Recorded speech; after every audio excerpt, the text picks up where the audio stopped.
The effect has been that of the 15 steps that we urged action on, Israel has taken action, either in implementing or being in the process of implementing 12 of the 15 steps. So the letter says enable a minimum of 350 trucks per day to enter Gaza, and this is in the context of a letter that says you've got 30 days to do it, and failure to demonstrate a commitment to this may have implications under US law. As the letter makes clear, there are implications under US law to the delivery of humanitarian assistance, and Israel doing everything that it can to ensure that the delivery of humanitarian assistance is not impeded. And I'm not going to get into hypotheticals, but it does make clear that there are implications under US law. But our hope is that Israel will take the step. And why the 30 days?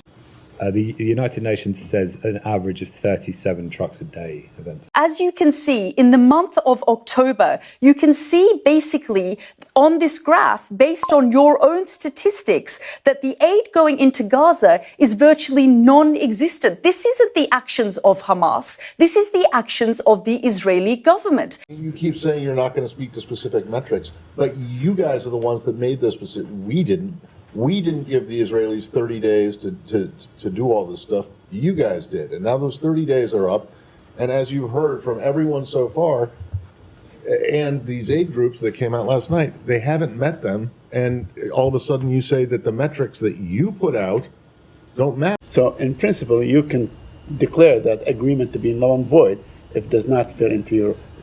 Saeed, I'm not going to get too far into parsing the law from here, as I'm not a lawyer, but yes, we have the ability to enforce U.S. law, of course. Okay, good.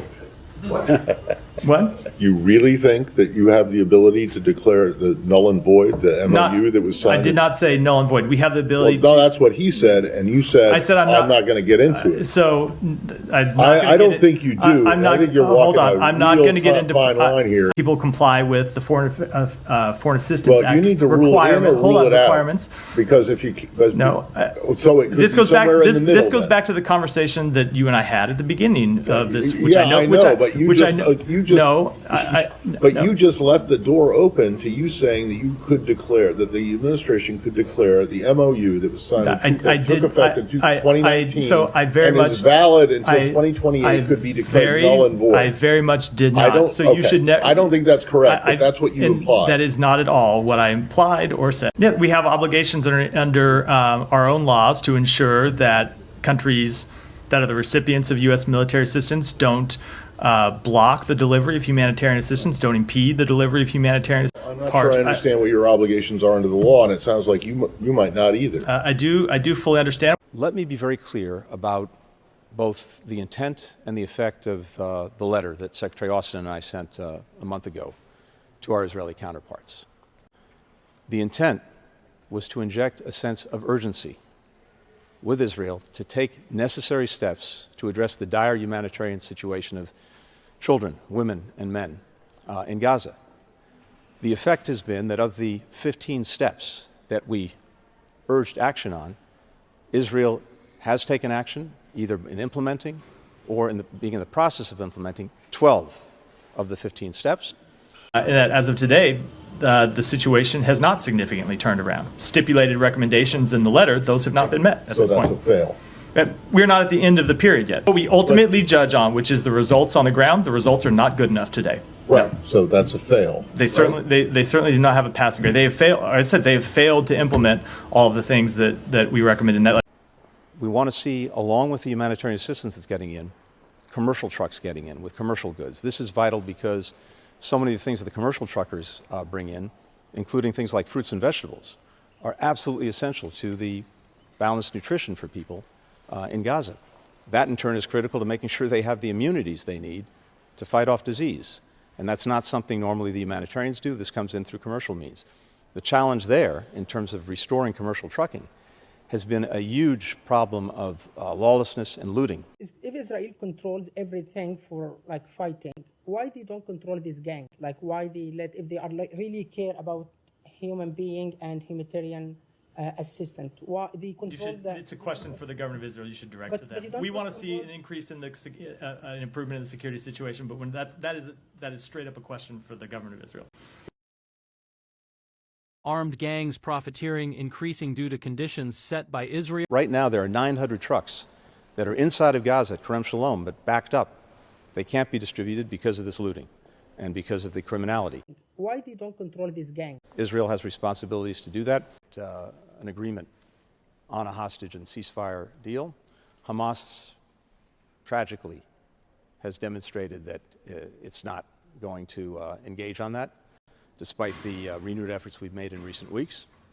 It's one of the reasons why Qatar has told them to leave Qatar. The Foreign Ministry has also said media reports saying it's asked Hamas to close its political office in Doha are not accurate. The hard bottom line truth is also this.